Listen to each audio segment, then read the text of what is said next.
Good afternoon. My name is Don Van Beck, and I'm the Executive Director of the Veterans Fountain Park. What I'd like to do is begin with the presentation of colors by the Korean War Vets, Chapter 169. Would you all please stand and be prepared to remove your caps or hand salute on my command.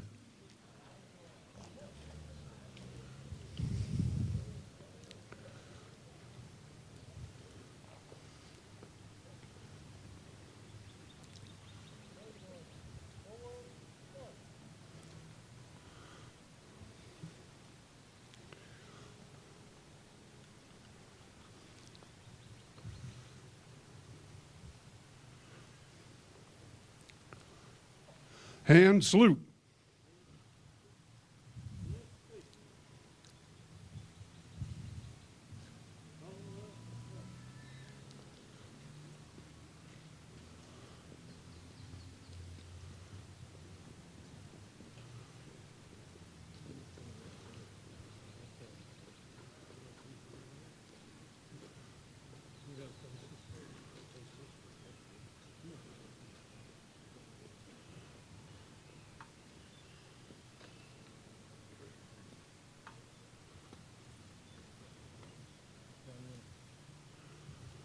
Ready, two. Okay, just leave it. We don't have time to clean it.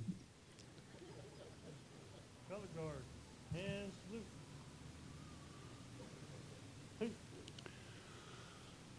Our invocation this morning. Color guard, Go ahead.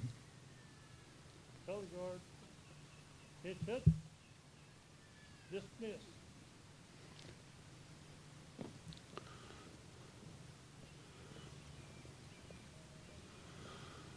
Our invocation this morning. We are honored today to have Captain Stanley J. Beach present our invocation. As a Navy chaplain, he served with the Marines in Vietnam and was seriously wounded while aiding Marine casualties. Captain Beach retired after 30 years of service, and on June 1 of this year, the new U.S. Navy Chaplain School in Fort Jackson, South Carolina, will be dedicated. And as a great honor to Chaplain Beach, the building will be dedicated to him, and his name will be engraved on the building. Would you please uncover and stand for the invocation?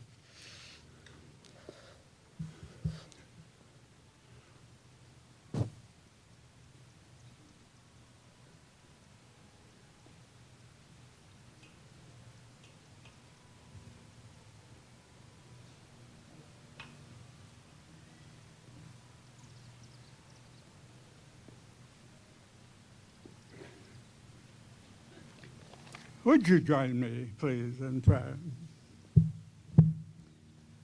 Our gracious and holy God, your goodness and mercy has surrounded us all the days of our life, and you have sustained us right to this moment.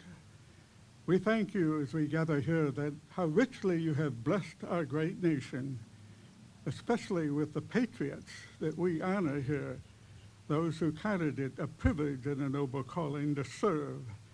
And now, as we thank you also for this fitting monument in tribute to their sacrifices, we thank you, our Father, for each person whose name is etched in stone, knowing these names were indelibly written on our hearts long before being etched in stone. They were our fathers, our brothers, our sisters, our uncles, the kid next door. They were Americans. They saluted our flag. They sang our anthem. We thank you for their spirit of patriotism that brought them from the villages and farms and the cities. And we sing of them, the beautiful, for heroes proved in liberating strife, who more than self their country loved. We ask that you would grant, our Father, that this monument will be a perpetual reminder of those who saw their duty and had the courage to do it. We do grieve for those who didn't come home, and we ask your comfort and strength for their families, and that you would grant your strength and safety and success for those who carry on that legacy of service in uniform around the globe today. as we dedicate this monument, our Father, a recognition of past service and a perpetual reminder to future generations of those American values, courage, sacrifice, and honor in the pursuit of freedom and justice, that this will be known and recognized by all people. This we ask in your blessed and holy name. Amen.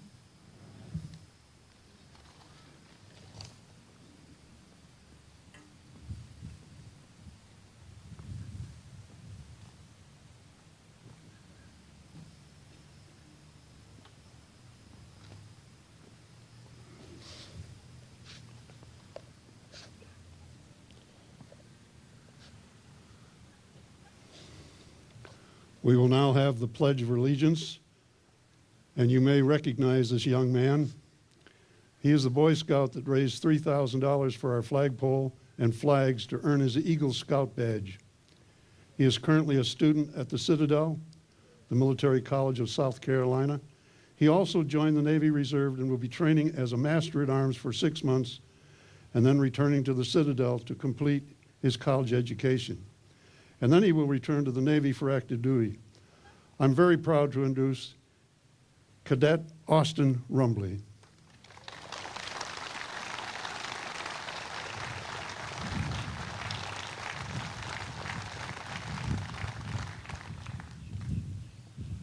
If you will please join me for the Pledge of Allegiance.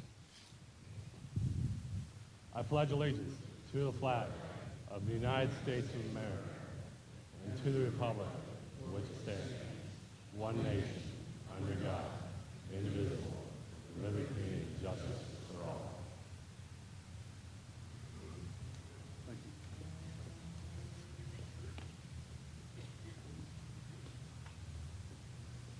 you. We will now have the national anthem, and it will be sung by Allie Dixon, who is the director of music for Lake Square Presbyterian Church. She's also the soloist with the LC Swing Band, and for many years toured the U.S. with a band. And she's a personal friend. Allie?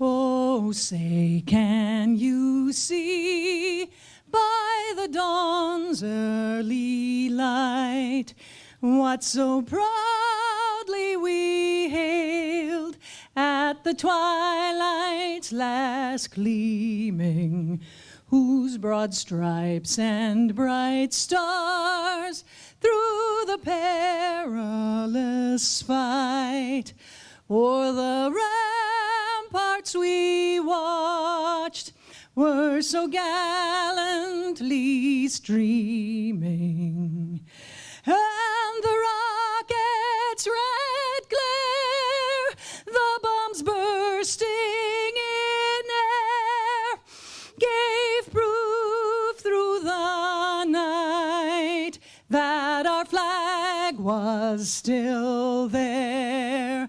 Oh, say, does that star-spangled banner yet wave o'er the land of the free and the home of the brave?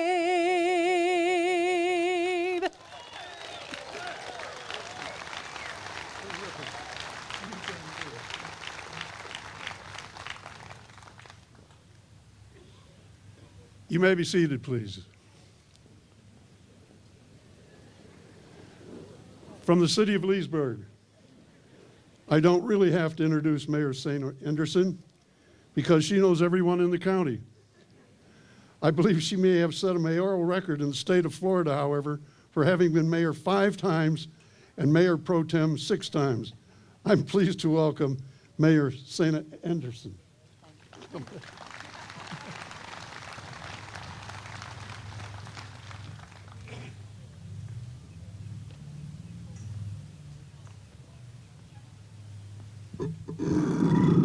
Thank you. It is very nice to be here today at this momentous occasion. On behalf of the City Commission, I welcome all of you to the City of Leesburg. You know, Fountain Lake out here has been in Leesburg a long time. It's been there. And so it's part of our history. It's always been a landmark, and usually the fountain is going. So we'll get it back one of these days. But this adds so much and will make it a very special landmark, having this Veterans Memorial here. And now it's finished so that everybody can come enjoy it. And so many people have worked so hard to make this happen today. And it's just wonderful that it's here. And so again, I just thank you for coming, and we look forward to the rest of the program. Thank you. Thank you.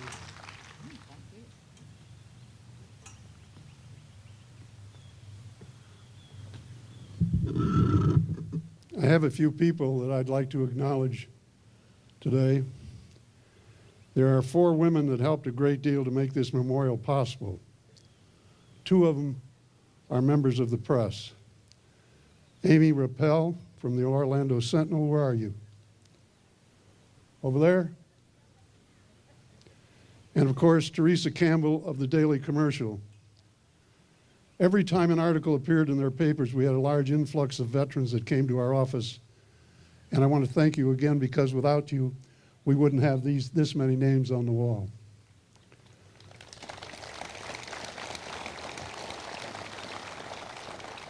The third member is Jane Sexsmith. Please stand, Jane.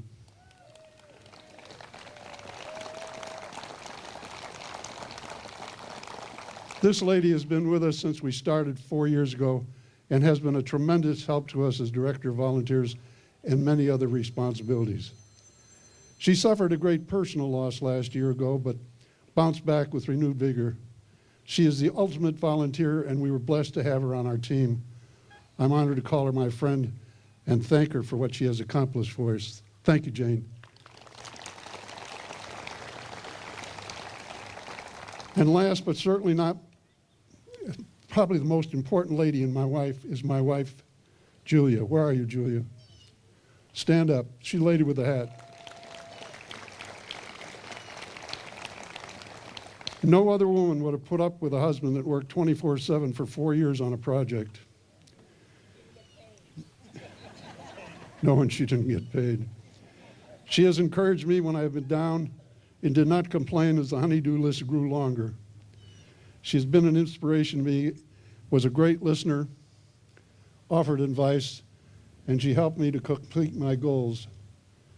She's my best friend, and I thank you for being so understanding.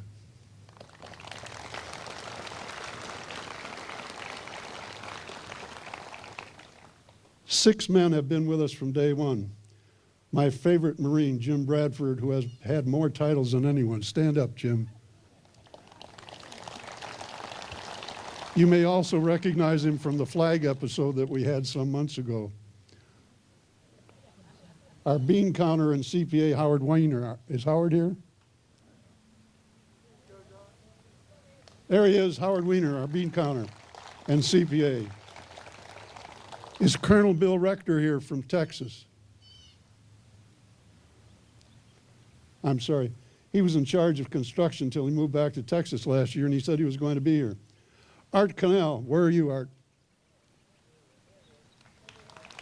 No, you can't make a speech. Just stay there. Art Cannell, who was president of the Korean War Vets, took Dick Failer's suggestion to have a memorial for the Lake County Korean War Vets. Where is Dick? Are you over there, Dick? There's Dick Failer. Dick suggested to have a small memorial for the Lake County Korean War Vets and started the development of the memorial. Art actually started it. Art became ill, and I was volunteered by Tom Thiel, the new president of the Korean War Vets, to take over the project in June of 2008. And those of you who are veterans know about volunteering. As you can see, the small Korean Vets Monument morphed into one of the largest memorials in the Southeast. Brian Stevenson, are you here? There he is back there. Brian Stevenson of Southern Monument Studios has worked weekends and nights to get this 170,000 pounds of granite in-house and engraved. But we also thank his wife for the time that it was taken away from his family and their new baby. Thanks again. There are so many more individuals that have helped us over the years, but it would take a long time to mention them all. All I can say is thanks to all of you that helped. May I suggest, however, is that you look at the names on the walls in the computer alcove over here that contributed time, material, and money to make this memorial a reality. Now the good news and the bad news. The good news is the computer is up and running and you can find your name located on the wall. However, it is not user-friendly, but my son Ted will be changing that in the next several weeks. The bad news is the computer has not been loaded with the location of the bricks and will not be available until May 30th. The additional good news is that there are 100,000 vets in Lake-Sumter and Marion counties. The bad news is we only have 8,057 names on the panels, and we have room for an additional 13,000 names. Our office will continue to be open, so if you know a veteran that is not on the wall, please tell them to get their name into us. Thank you. That's my grandson, Thomas.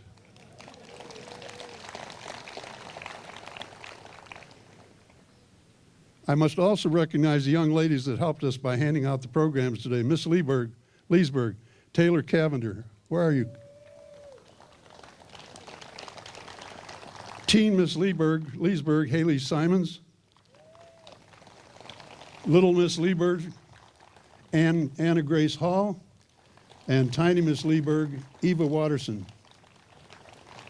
I would also like to recognize several of our elected officials that have joined us in the celebration today. State Representative Marlene O'Toole. Where are you, Marlene? There she is. Thanks for coming.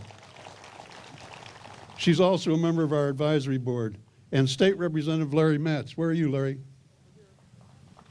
Thanks for coming, Larry. Okay, last but very important, do you see the little blue striped tent over there?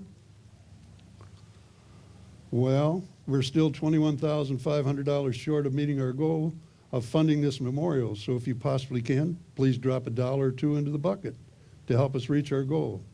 Or you may wish to purchase a brick to honor someone.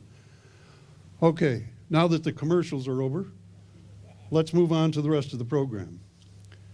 Captain Jerry Sexsmith completed 29 years of active and reserve duty with the U.S. Navy, recalled to active duty for Desert Shield, Desert Storm, and Desert Sortie, and was assigned to the U.S. Central Command.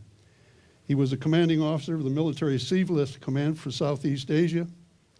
Jerry is also one of the hardest working volunteers we have on our memorial staff. Captain Sexsmith. He does it.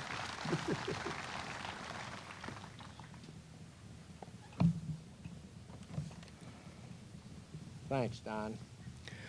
Good afternoon. I'm truly humbled to be among so many veterans and patriots today. And we just heard our memorial's executive director, Don Van Beck, acknowledge the many individuals and organizations that have contributed to the completion of this beautiful memorial. And before I make a few comments about the definition of a veteran, I would like to take a few moments to acknowledge Don Van Beck's role in this project. I can honestly state this dedication day would probably not have occurred without Don's leadership, time, dedication, and work ethic. He has truly devoted the past 4 years of his life to building this memorial and has been involved in every phase of its construction, including planning, design, fundraising, budgeting, communications, publicity, just to name a few. While he has had assistance, Don has been the spearhead of this project and has worked harder and longer than anyone keeping it on course. Don saw opportunities where others saw problems. He didn't say, let somebody else do it. He said, I'll take that on.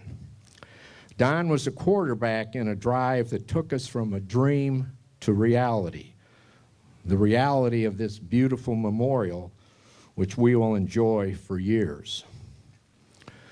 Don, your wife, family, and friends have donated money to purchase a granite bench, which is behind this podium.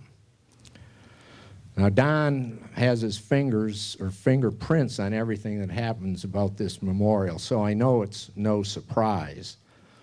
But hopefully the inscription on it is a surprise, which reads, in honor of Donald L. Van Beck, a tireless patriot and guardian of freedom, who, as the executive director, dedicated his time, vision, and energy to creating a lasting memorial for his fellow veterans. So Don, on behalf of all veterans and everyone here, thank you for being a man of action and not just words.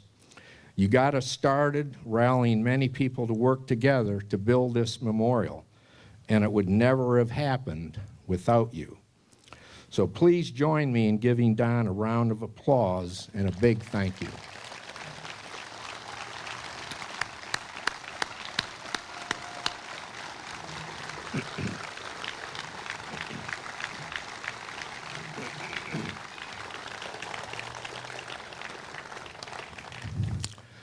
What is a veteran? Well, several years ago, I ran across an article entitled The Definition of a Veteran, and more recently, I've seen it on the internet and other places. And I imagine a few of you have seen it too. The author is anonymous, but it reads, a veteran, whether active duty, retired, National Guard, or Reserve, is someone who at one point in time wrote a check made payable to the United States of America for an amount of up to and including my life. Let me read that again.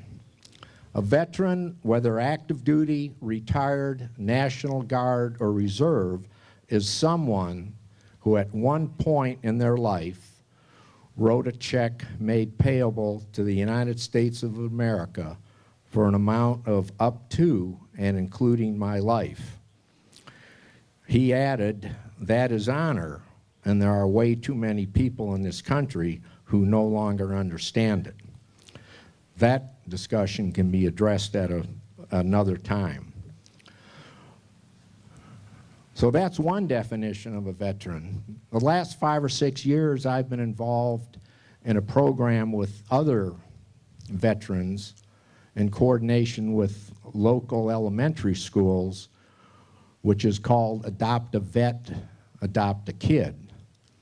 Veterans visit these schools, and we talk to 4th graders, 9 and 10 years old, and explain to them the mission and roles of different branches of the armed forces and what a MIA is, POW, and what a veteran is. And they learn simply that a veteran is a man or woman who has served our nation in one of the armed forces, whether overseas or in the United States. Well, 4th graders are inquisitive. And they tell us, well, we know you are veterans. We see your uniforms. We see your hats. We see T-shirts, we see bumper stickers. But how do we know someone else is a veteran? Well, sometimes that's difficult. But veterans are everyday people. They're teachers, policemen, firemen, doctors, plumbers, construction workers, a parent, a grandparent, a brother or sister. And sometimes we really can't tell. But I'd like to share with you an article that describe some of the people who make up this family of veterans that we honor today. We have probably met or know some of them, and some are amongst us today. The article is entitled, "What is a Vet?" and its author is anonymous. A vet is the cop on the beat who spent 6 months in Saudi Arabia sweating 2 gallons a day making sure the armored personnel carriers didn't run out of fuel. He is the barroom loudmouth, and I know him, dumber than 5 wooden planks, whose overgrown fraternity behavior is outweighed 100 times in the cosmic scales by 4 hours of exquisite bravery near the 38th parallel in Korea. She or he is the nurse who fought against futility and went to sleep sobbing every night for 2 solid years in Da Nang, Vietnam. He is the POW, prisoner of war, who went away one person and came back another, or didn't come back at all. He is the Quantico or Paris Island drill instructor that has never seen combat, but has saved countless lives by turning slouchy, no-account gang members into Marines and teaching them to watch each other's back.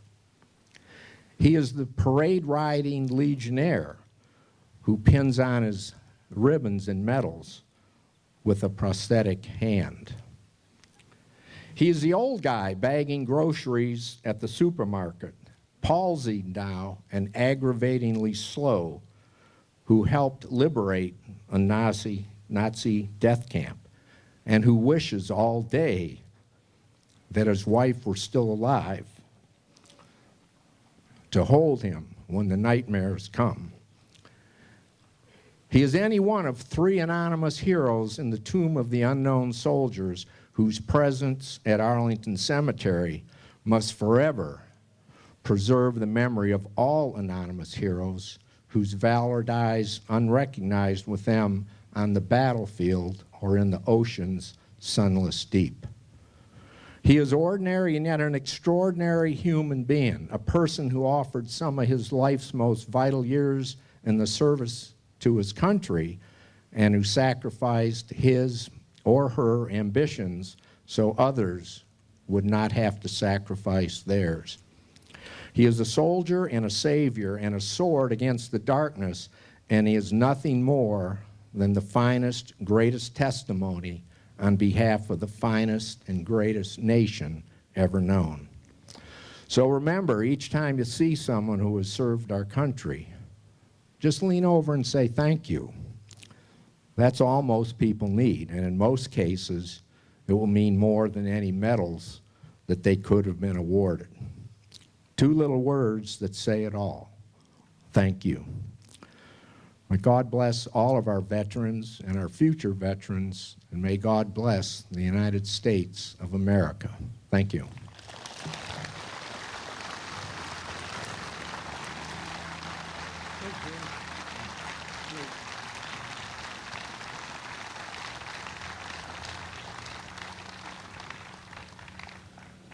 Thanks, Jerry, for all those kind words.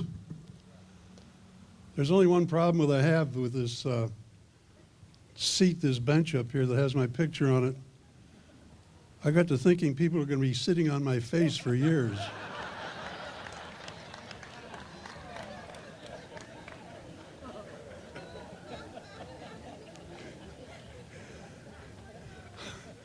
Our next speaker is First Sergeant Kerry Baker.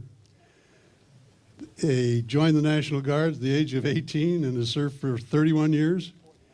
Kerry was deployed to combat missions in Iraq and was the first state or federal elected official to serve in Iraqi freedom while in office. He is currently a school administrator at our state's National Guard Military Academy.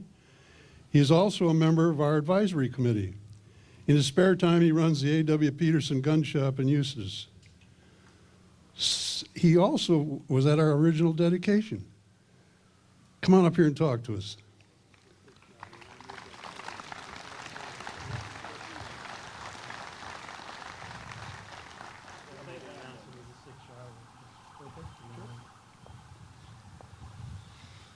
I'm not Mr. Baker.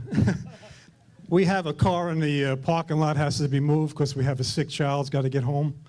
It's a Honda Passport Silver, ACF E40. ACF E40, thank you. Could you move it? Thank you very much.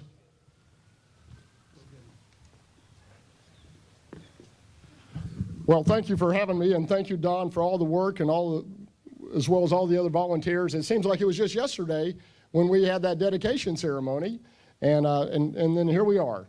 And this is just incredible. And I just want to take just a quick second, and I know this is going to be easy. If you served in the armed forces for the United States, raise your hand. Here, here. I knew that was an easy one. Now, here, big round of applause. Now we're going to make it a little tougher. I'd like all our World War II veterans to raise their hands.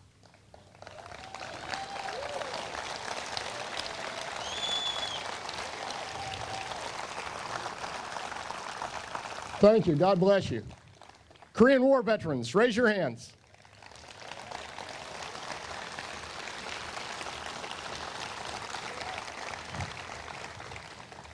Our Vietnam War veterans, raise your hands. Look here. Here, here. Those are the young guys. How about our, for those, and we'll fast forward, for those that served in Iraq or Afghanistan, raise your hand. We'll see if we have any young veterans here.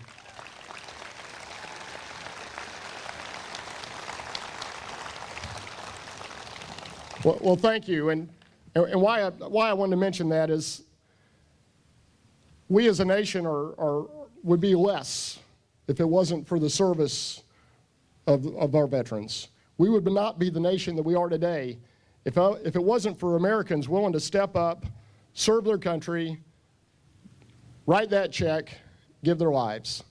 And so I'm just proud to be in front of you. I'm honored to have this opportunity. And I'm just going to tell you sort of one soldier story. As a non-commissioned officer, I joined the military because, like many of you, it was a family tradition. I had great uncles that served in World War I, served and died. My father served in World War II. I have 3 older brothers that served in the Army National Guard. So when I was a senior in high school, I turned 18. It's sort of a foregone conclusion. I turned 18. I immediately went to see my recruiter. A month later, I raised my right hand. That was 31 years ago, last month. And, well, thank you.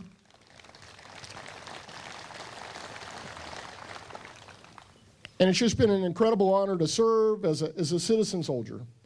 And we have citizen soldiers that are right across that pond in Alpha Company. We have a unit in Eustis. This is Alpha Company, unit in Eustis, Delta Company. We have a unit in Sanford. This is a local infantry battalion. Unit in Orlando and Ocala.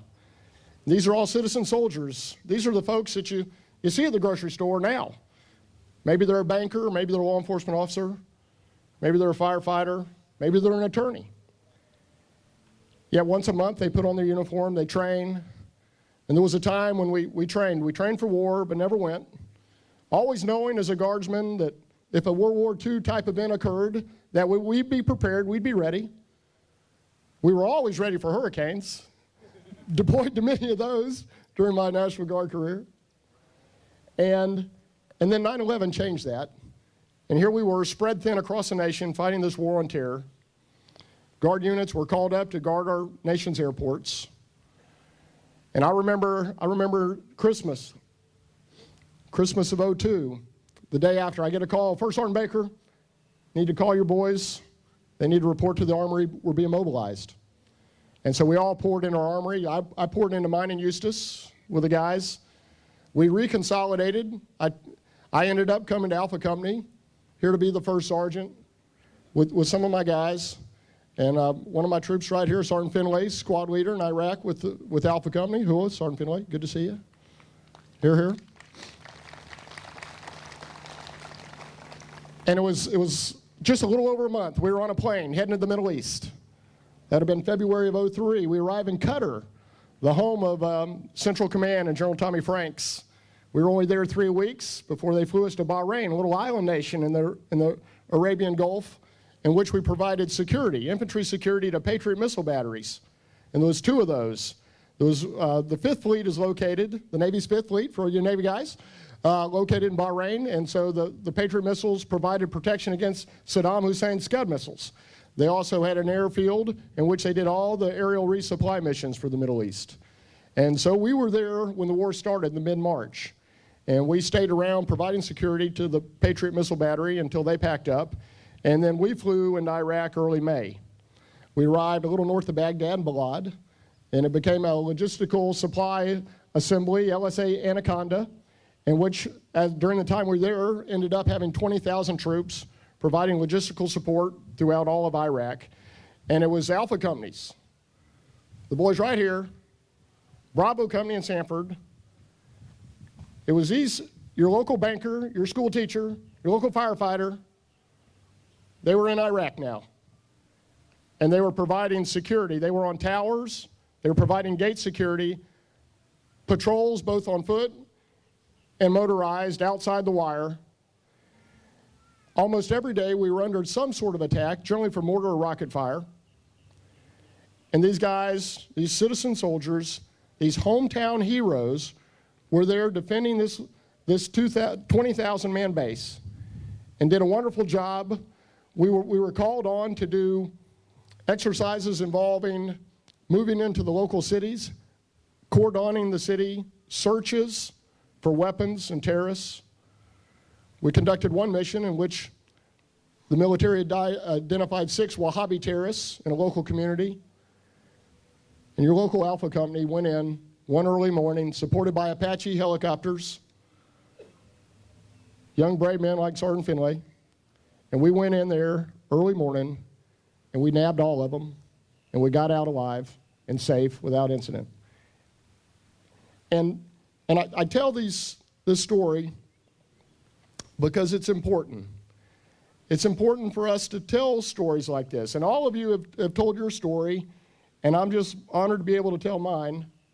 And I can tell you since then, Alpha Company's gone back again. They just recently got back. They conducted convoy escort missions in Iraq as we have slowly we're moving out of Iraq. Well, they provide the security. They provided security in the Kuwait airport.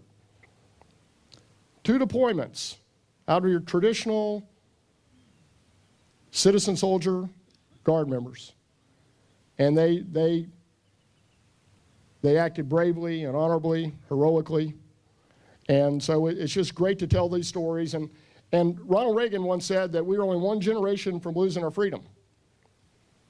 And what he meant by that is we have to teach the values that we hold dear as Americans. And one of the values we have is our military service and the sacrifice of those who wore the uniform. And so it's important, Don, to have a monument like this, not for us, but for our children and our grandchildren. And it's important for us to tell stories so they will know the sacrifice that has been made by Americans before them. We are a great nation not by accident. We're a great nation because God gave us a chance to start something new, something unique in this world. And it's so well represented by those of us that have served in the military, that have been willing to give their lives to serve for this nation, to fight for our first independence. And so the stories that we tell need to be told and retold until they're burned in our souls and welded to our hearts. And if we do that, America will continue to be great.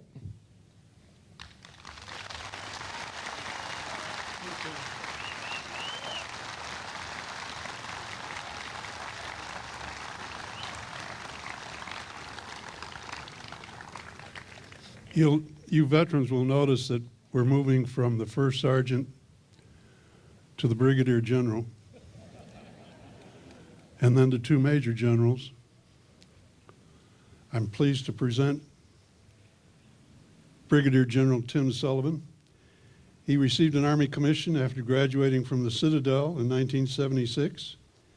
In 1985, he became a member of the Florida National Guard. He is a veteran of Operation Enduring Freedom and Operation Iraqi Freedom. He's also a member of our advisory, advisory staff. General Sullivan.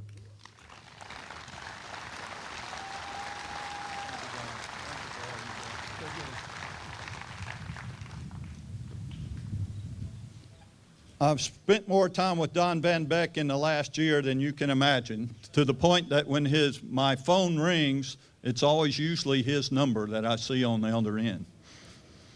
Don asked me to say a few words about the National Guard. And, you know, being a brigadier general is really a tough position to follow a first sergeant and know that you're going to be followed by two-star generals to speak. So I feel like I'm in a quandary. But I'm a local guy. If you don't like what I have to say, you can always call me on the phone and tell me about it. So the National Guard is not what it used to be. There are 350,000 soldiers throughout this nation and 106,000 airmen who make up the National Guard. Citizen soldiers in over 3,000 communities throughout this nation, representing the military in their hometown, where it makes a difference because you see those individuals when you're out. You know when they're deployed. You know when they're doing what they need to be doing. And why I say that is because the National Guard is steeped in a tradition. It's steeped in 376 years of tradition, started with the militia way back in the 13 colonies. And so what I'm going to just talk about is just a few minutes and just kind of give you an idea of the Guard, because Carrie Baker stole my thunder, really. But it is important of what we're doing here today, because don't forget that the military today is an all-volunteer force. Set up in 1973, my whole career was spent in the volunteer army. And it's set up that way to make sure that politicians don't abuse that going forward. They don't abuse our military. So when you think about the military today, they're all volunteers. They're all citizen soldiers. But this is my homage to the National Guard. I am the Guard. Civilian in peace, soldier in war. Of security and honor for 3 centuries, I have been the custodian. I am the Guard. At Concord's Bridge, I fired the fateful shot heard round the world. I bled on Bunker Hill. My footprints marked the snows at Valley Forge. With Washington on the heights of Yorktown, I saw the sword surrendered. I am the Guard. These things I know, I was there. I saw both sides of the war between the states. I was there. The hill at San Juan felt the fury of my charge. The far plains and mountains of the Philippines echoed my shout. In France, the dark forest of Oregon blazed with my barrage. Chateau Thierry crumbled to my cannonade. I am the Guard. I bowed briefly at the grim road at Bataan. Through the jungles and on the beaches, I fought the enemy. Beat, battered, and broke the enemy. I scrambled over Normandy's beaches. I was there. I flew mid-alley in the Yalu. I am the Guard. I fought in the skies above Vietnam. I was there. In the skies and on the ground, I made the Arabian desert feel the fury of the storm. I am the Guard. Civilian in peace, soldier in war, the stricken have known the comfort of my skill. I have faced forward to tornadoes, typhoons, the horror of the hurricane and of the flood. The tall towers, I was there when they fell.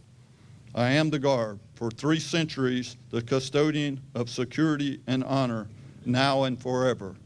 And that's why what's important and what we're doing here today is dedicating a memorial to all the veterans who served, who are part of this great nation, and what makes this nation great. Thank you, Don.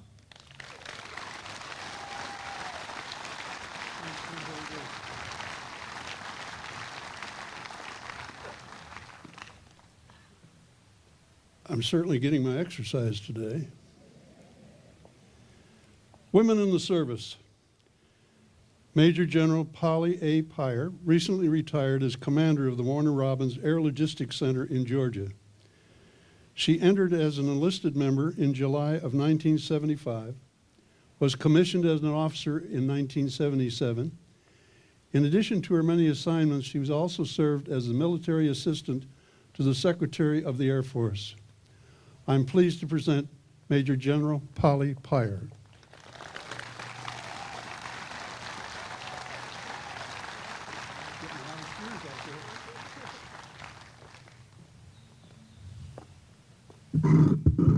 Good afternoon, everybody. I know it's getting kind of hot and humid out here, so I'll try to make my remarks rather short.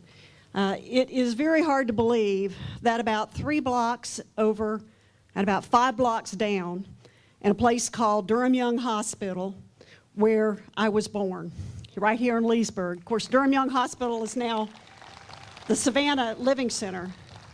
But I'm proud to be born and bred and brought up, graduated from Leesburg High School, went to Florida State, and it's wonderful to be back here in my hometown. So thank you all. Don, thanks for tracking me down. I appreciate it.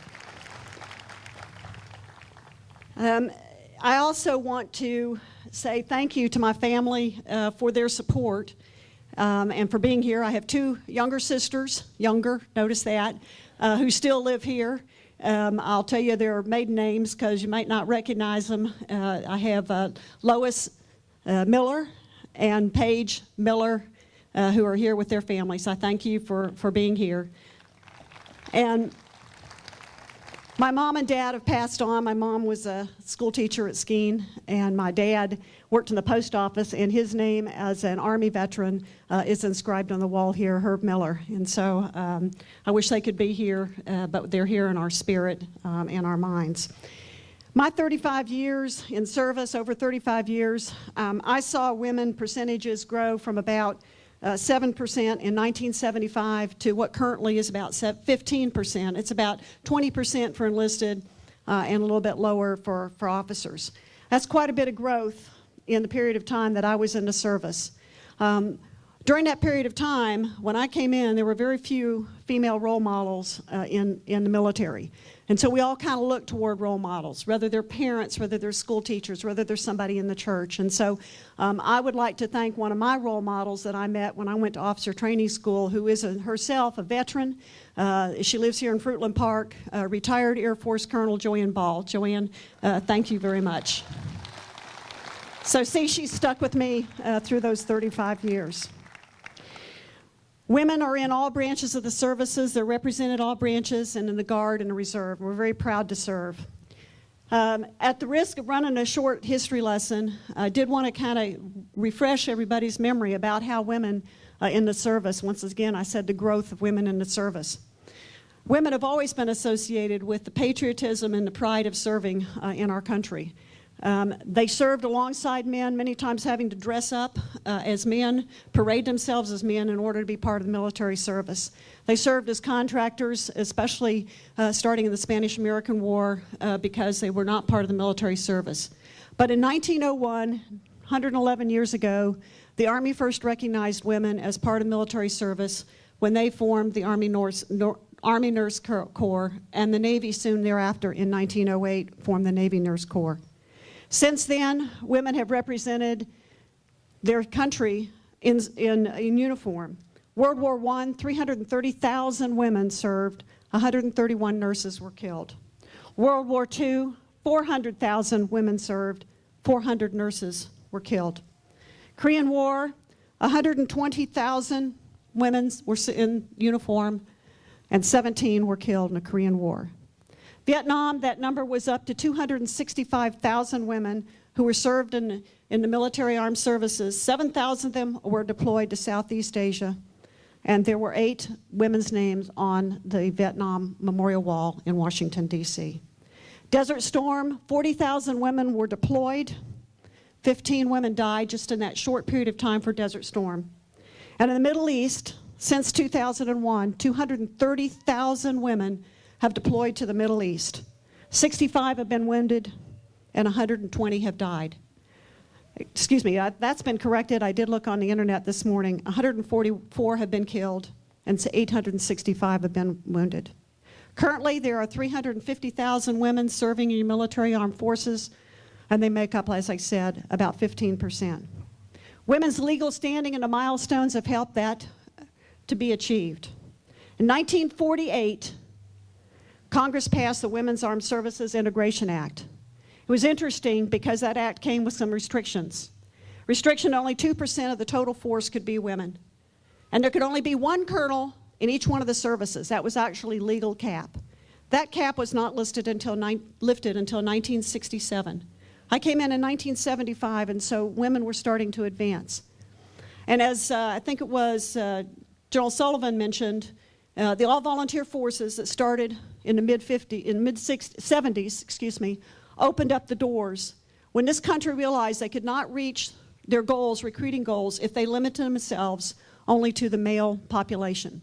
So women began to come into the military in a larger strength and number in the mid-70s. And at the same time, career fields were opening up. I was in aircraft maintenance, pretty unusual. Before I came in, and as I came in, many women were serving in traditional roles. But in 1991, Congress repealed the combat exclusion law, which really opened career fields up. Women began to become pilots and serve in closer to combat fighting. And today, that is really evident. 99% of Air Force career fields are open to women. 88% of Navy career fields are open to women. 68% of Marine career fields, and 66% of Army career fields. And as recently as February 2002, Department of Defense changed their policy and allow women closer in the Army and the Navy unit, Army and Marine units to fighting at the battalion level. Women veterans. There are 22 million veterans in the United States. 1.8 million of those are women. 8% of your veterans are women. Florida itself ranks number 3 in the number of veterans. That's behind Texas and California. Florida has 141,000 veterans. Women constitute 9% of that. It's an honor for all of us women to have served and be recognized as a veteran and to be remembered. Don, great work by you and all of your committee, and I thank you for, and I'm honored to be included, and in Lake-Sumter and Marion County, this wonderful memorial wall that will last for a long time. And many folks, as you said, I'm really surprised at the statistics of how many veterans have not been registered. You'll have to build another wall if they all come and register. So thanks to all who've been part of this project. I'm proud to be a hometown girl coming back home and being able to see this wonderful memorial. I appreciate it. Thank you all for your support.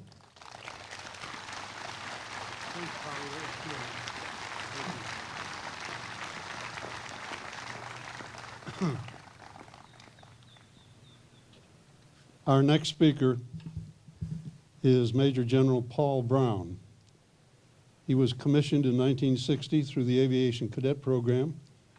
Most of his career has been as a fighter pilot in the F-4D, F-15s, F-16s, and A-10s. The general was a command pilot with more than 5,500 flying hours, including 600 combat hours in Southeast Asia. He has commanded squadron, group, wing, and numbered Air Force units in England, Germany, Italy, and the United States during his 34-year career. Since he's been retired, he's been making numerous speeches around the country. He indicates that now that he is retired, he can speak freely about his views about our country's future. I can't wait to hear him. Where are you? General Brown.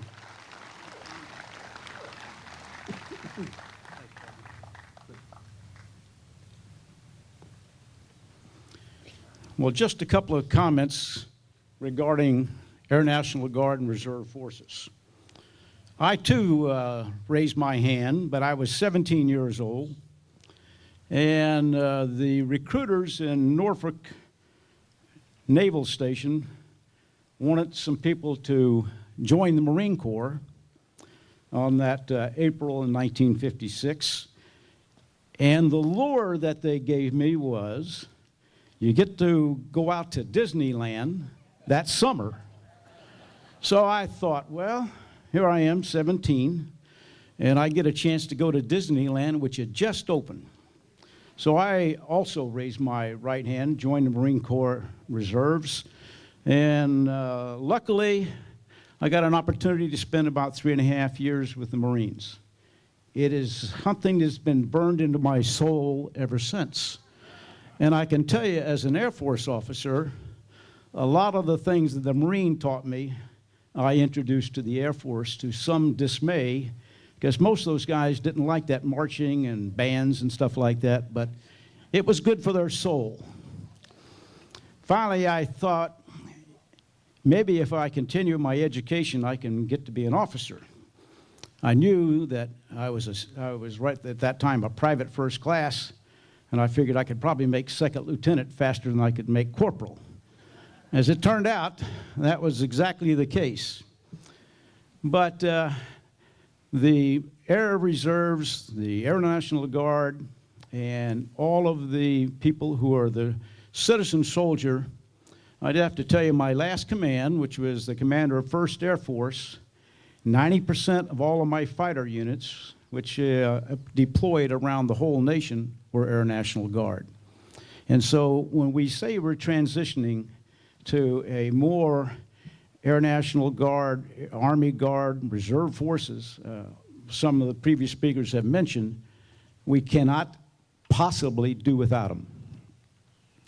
I'd like to thank everybody who came here today. This is probably the most impressive monument that I have seen in a local community anywhere in the United States. So you've got a lot to be proud of right here.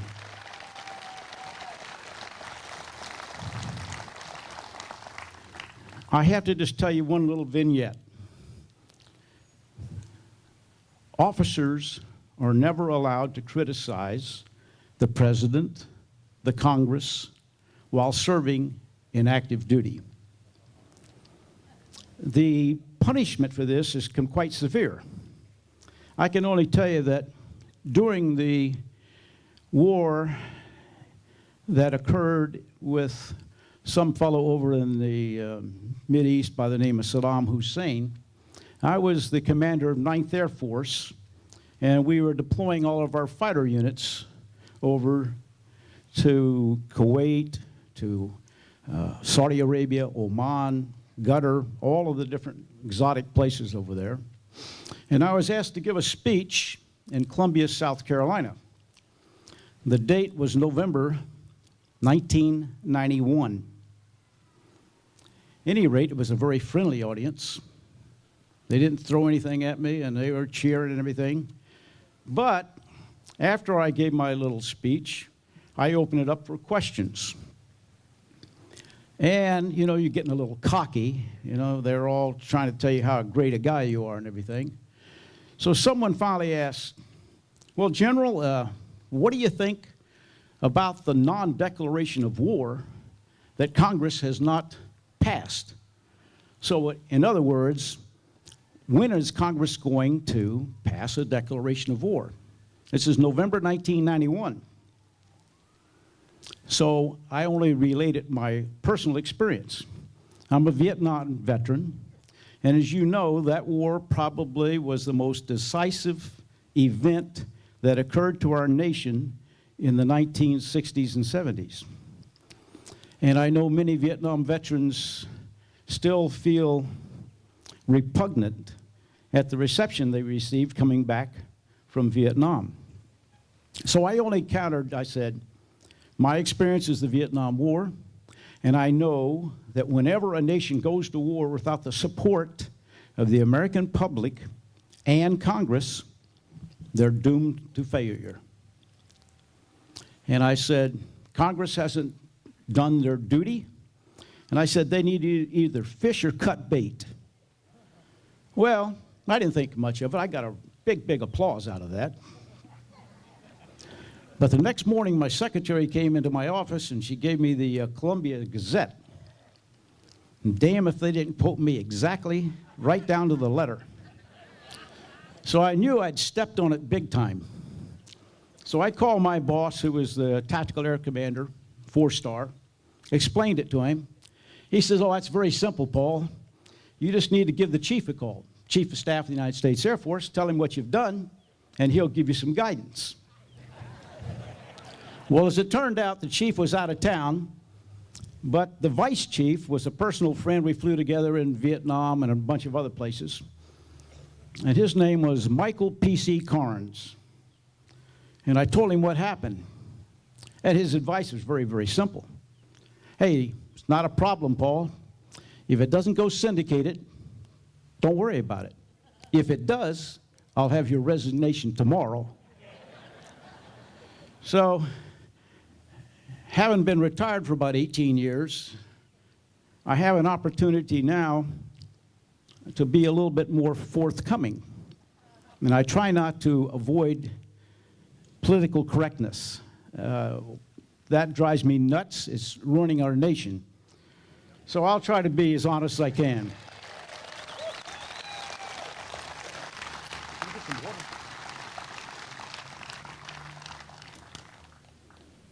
It's really dry up here.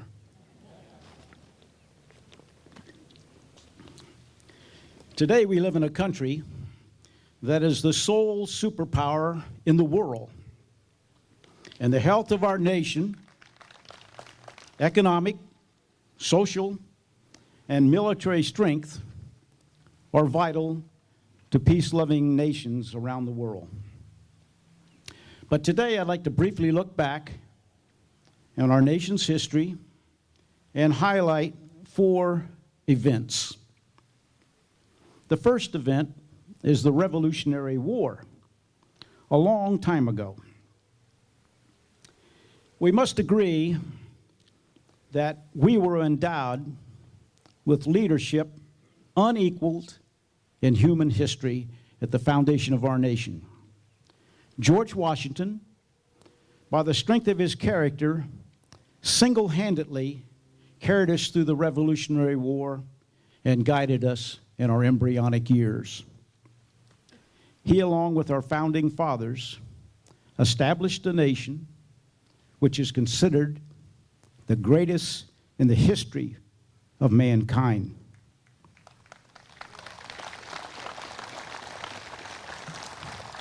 Barely 75 years later, our nation was torn asunder by the Civil War. The question for Abraham Lincoln was simple. Do we allow the southern states to secede from the Union, or do we fight to maintain one nation? I wasn't going to say this, but my mother would like it. I was born in Virginia. My mother was a Virginian to the day she died. And I always used to wonder, she would always say something like, "Damn Yankees."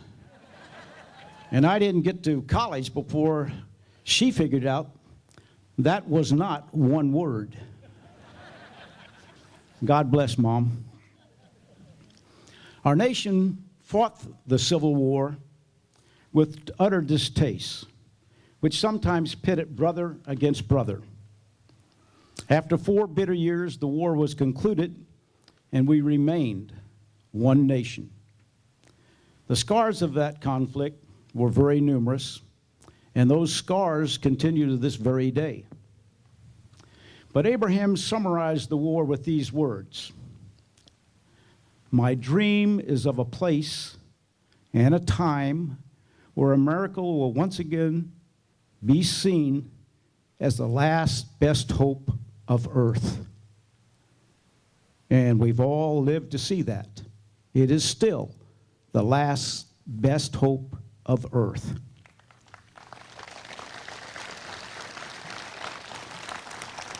"75 years later, we're confronted by World War II. And hats off to all the World War II veterans, because that number is decreasing by about 1,000 per day. World War II was a global war that touched the majority of all human beings. This war was fought on 2 fronts to preserve not only our freedom, but that of all nations who long and quest for a free world. The war demanded all of our resources. The total output of our nation but we gave it willingly. Peace finally dawned on the world in August 1945 after 6 years of utter devastation.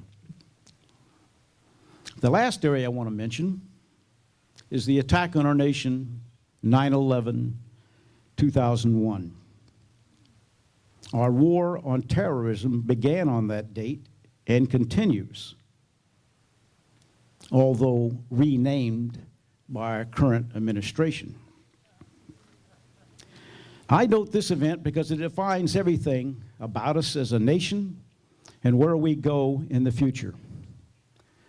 This is a struggle that has ramifications into the foreseeable future. I cannot predict the outcome because this war is unlike the 3 previous wars that I discussed earlier. Today, we stand in this beautiful park, a memorial to all of our military members who have sacrificed to preserve freedom and liberty at home and abroad. But unmentioned in my words is another war that has been in progress for over 100 years. This is a much quieter war and an insidious one for the direction in which our country should chart for the future. This war also has dedicated soldiers, fervent in their beliefs, and we, as the citizens, have the ultimate choice at the ballot box, not on the field of battle. Our country is at a crossroad. One path goes to the left, the other goes to the right. The left path leads to a European socialist system where government will continue to grow and consume more and more of our nation's wealth. The other path, to the right, will hopefully lead us back to our founding principles of a smaller central government, more freedom and flexibility for states, and an economy that is driven by market forces and not dictated by the federal government.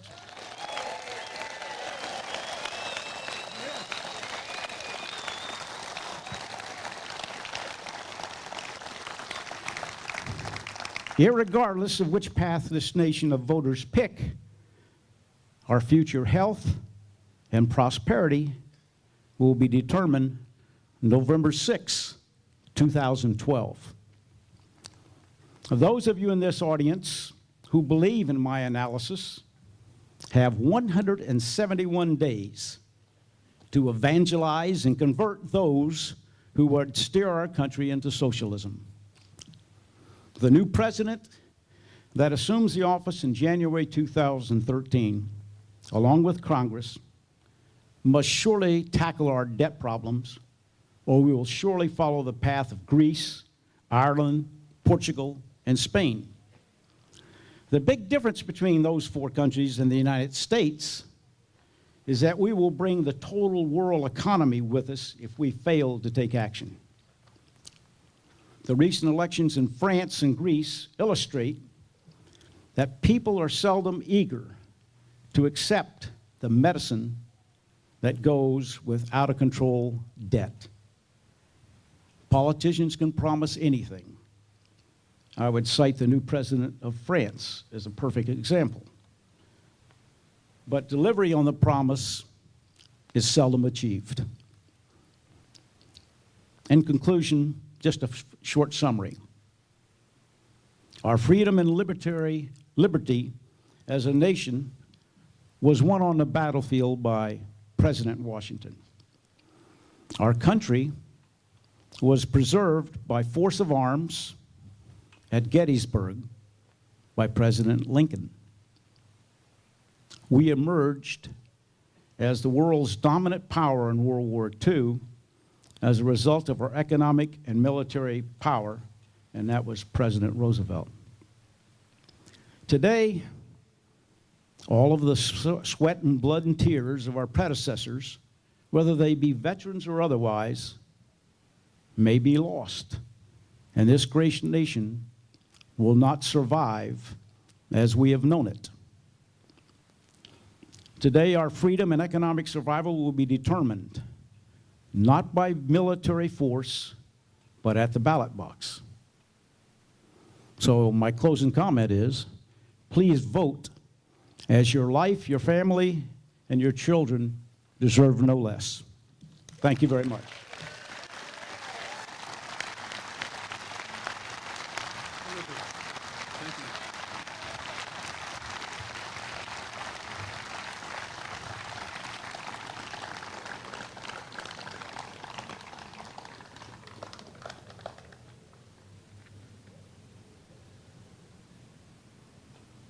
And now, I'm going to ask Allie Dixon to come up, please, and sing God Bless America. Allie?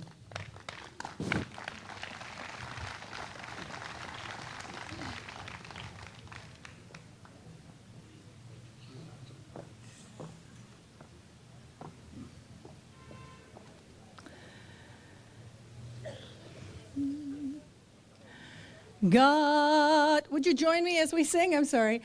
God bless America, land that I love. Stand beside her and guide her through the night with a light from above. From the mountains to the prairies, to the oceans, white with foam. God bless America, my home, sweet home. God bless America, my home, sweet home.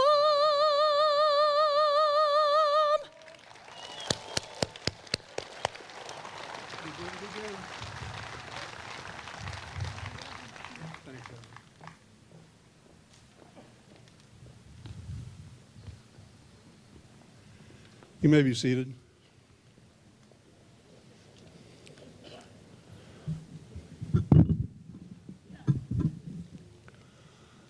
I have been asked several times about what is the best thing about this memorial.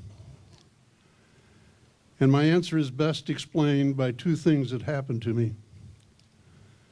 Several months ago, a young lady pushing a World War II veteran in a wheelchair with an oxygen tube in his nose asked me if I could find her father's name on the wall.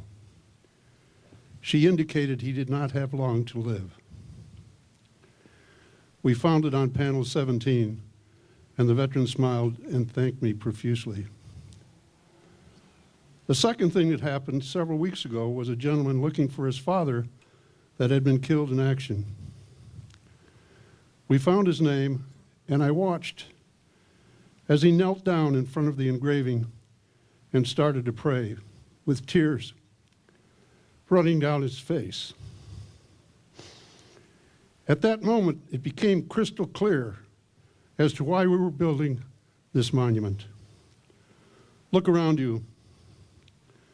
There are 1,500 World War II and Korean veterans dying every day.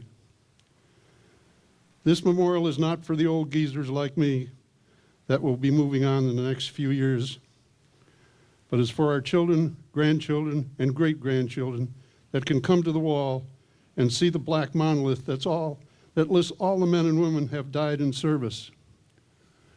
And if you total up all that have died in service that are on the wall here on this monolith, they total up to be over 1,200,000.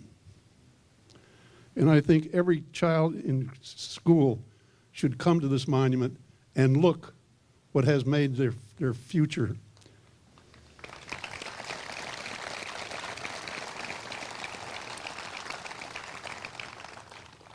All gave some, and some gave all for this great nation.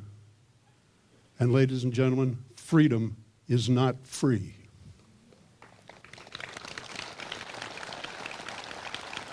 I would like now for Chaplain Beach to come up, please, with a benediction.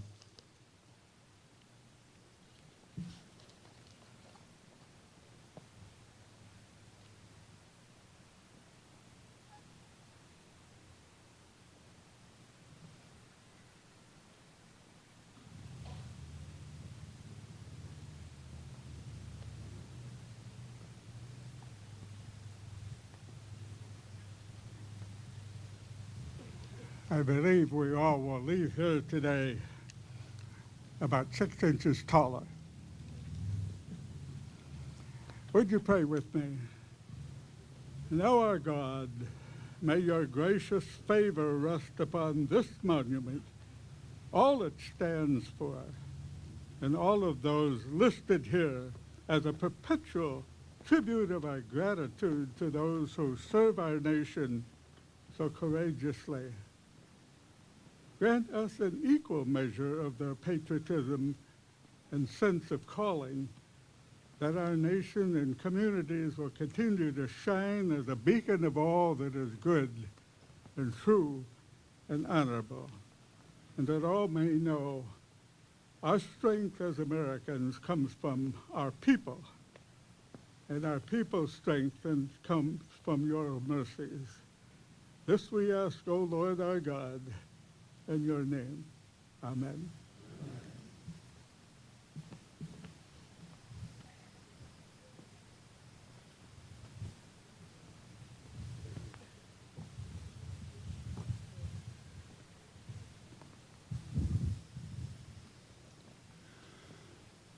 Will the firing party please take your post and perform your duties?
Thank you all for coming, and please drive carefully home. And please don't forget to stop at the tent and put money in the jug.